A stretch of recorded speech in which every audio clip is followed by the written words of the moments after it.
TV భక్తి సమాచారం WhatsApp ఛానల్లో జాయిన్ అవ్వండి. అన్ని విశేషాలు ఎప్పటికప్పుడు తెలుసుకోండి.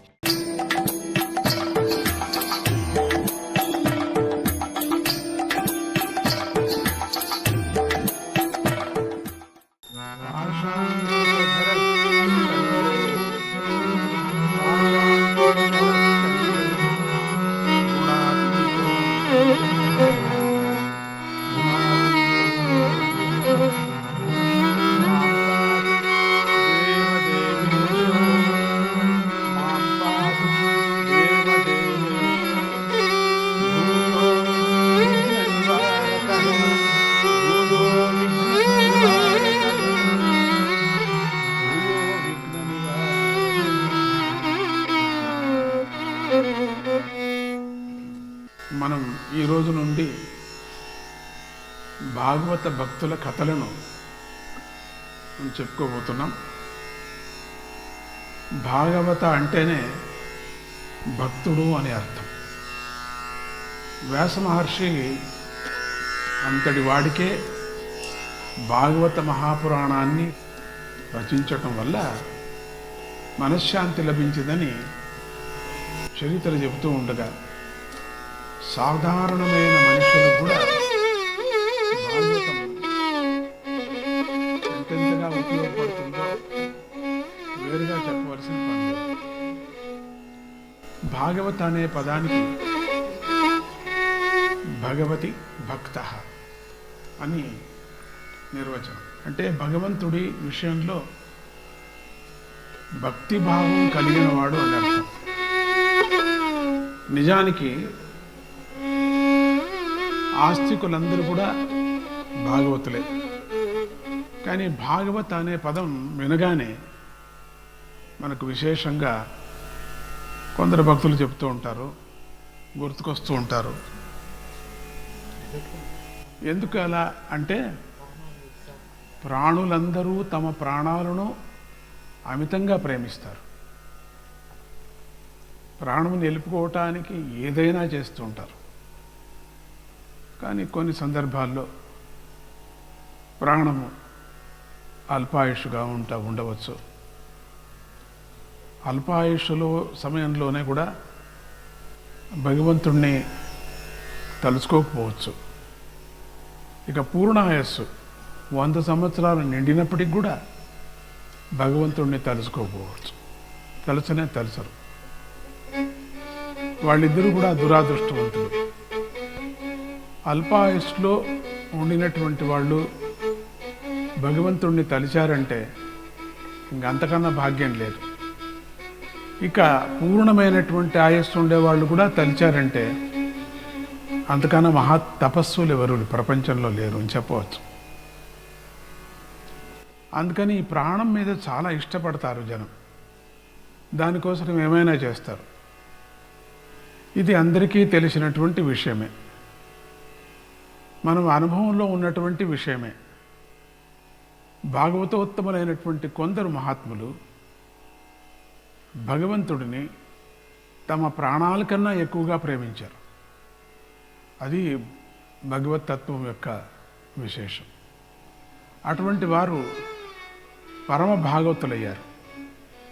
ఈ పరమ భాగవతుల పేర్లను స్మరించినా కూడా భక్తి తత్వం అర్థమవుతుందని వారి యొక్క నామస్మరణకు ఫలంగా చెప్తారు.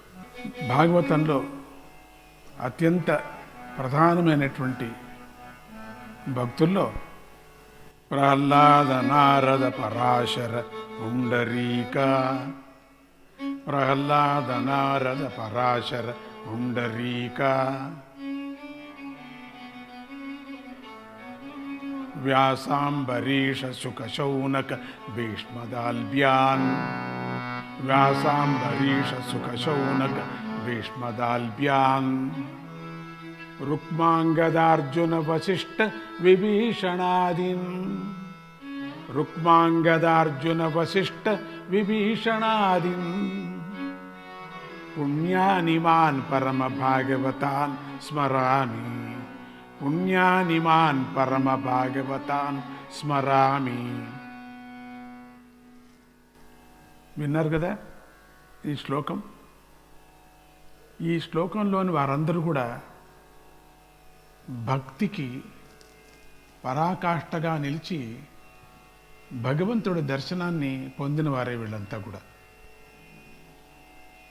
భాగవతం భక్తిని పెంచుకోవటానికి, ఆ భక్తితోనే భగవంతుడిని దర్శించటానికి చాలా ఉపయోగపడుతుంది.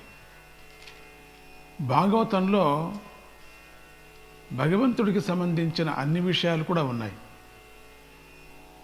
ఆ విషయాలను చెప్పేది కనుక భాగవతం అని పేరు వచ్చిందని కొందరు అంటారు.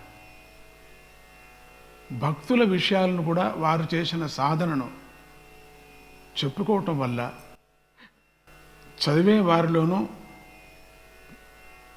వినేవారిలోనూ కూడా శ్రద్ధ పెరుగుతుంది. కనుక భక్తుల కథలను ఎల్లప్పుడూ శ్రవణం చేస్తూ ఉండాలి అని శాస్త్రం చెప్పింది. అందువల్ల మనం భాగవతంలో చాలా ప్రసిద్ధులైనటువంటి భక్తుల గురించి మనం ఇప్పుడు చెప్పుకోబోతున్నాం. భక్తుల గురించి చెప్పుకునే ముందు భాగవత అవతరణకు గల కారణాలను కూడా తెలుసుకుందాం. సద్భక్తులారా, మీరందరూ కూడా శ్రీమద్ భాగవతం వినండి వినండి. భగవంతుడి అవతారం కూడా వినండి. ఇది ఎంత విన్నా చాలదు. భాగవతాన్ని 2-3 పర్యాలు మీరు 2 రాష్ట్రాల్లోనూ కూడా విన్నారు. ఇంకా మళ్ళీ వింటూనే ఉన్నారు, మళ్ళీ వేసుకొని వింటున్నారు. అది ఎంతవరకు మంచిదో అది మీకే తెలుస్తుంది. ఈ కష్టకాలంలో మనకు అనిపిస్తుంది పరమాత్ముడు ఇచ్చేటటువంటి ఆయస్సు మనకు 100 సంవత్సరాలు అనుకున్నప్పటికి కూడా 100 లేదు. అయినా లెక్క ప్రకారంగా 100 అనుకున్నప్పటికి కూడా 50 ఏండ్లు మొత్తం నిద్రలో పోతుంది. మనకు నిద్ర చేస్తూ ఉంటాం. మెలకుగా ఉన్నప్పుడు కూడా బద్ధకంలో ఉంటే కూడా నిద్రనే లెక్క అది. ఇక 50 ఏండ్లలో 12 ఏళ్ళ నుంచి 15 వరకు కూడా బాల్యావస్థ, చేష్ట, పరమాత్ముని గురించి శ్రద్ధ లేదు. ఇక తర్వాత కొంచెం యవ్వనావస్థ వస్తుంది, చదువు పూర్తి అవుతుంది. యవ్వనావస్థలో పెండ్లి, ఇళ్ళు, పేరంటం, తర్వాత పిల్లలు కనటం, ఇంతే జీవితం అనిపిస్తుంది.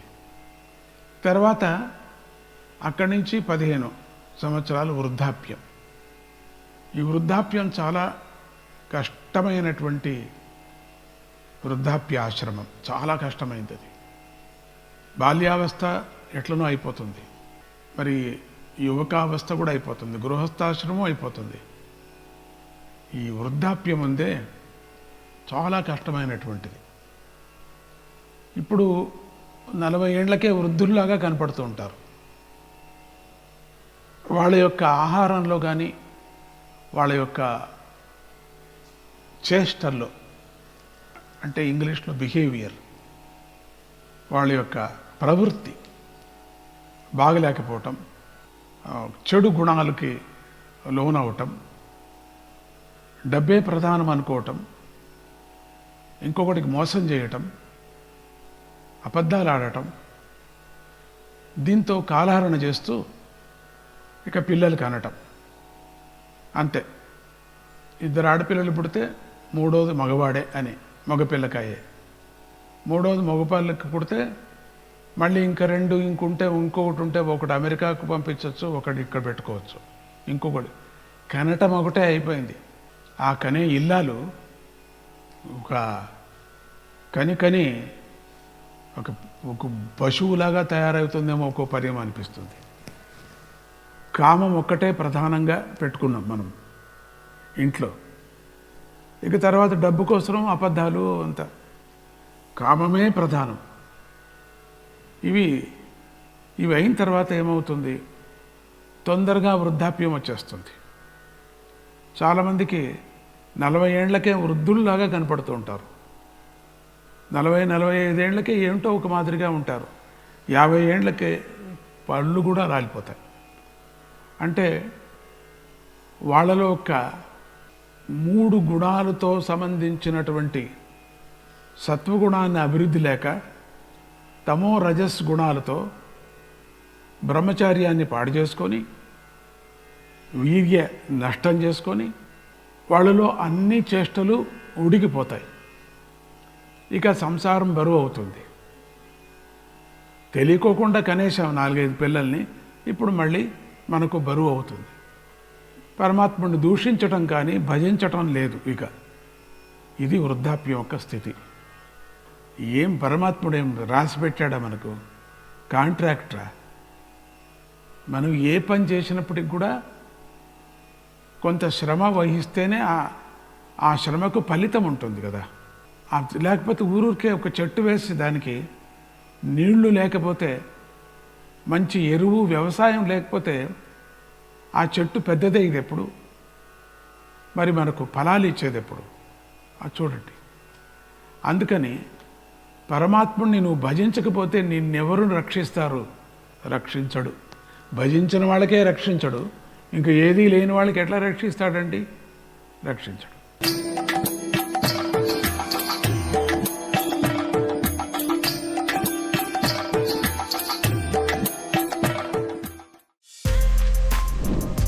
For more videos like this, subscribe Big TV channel.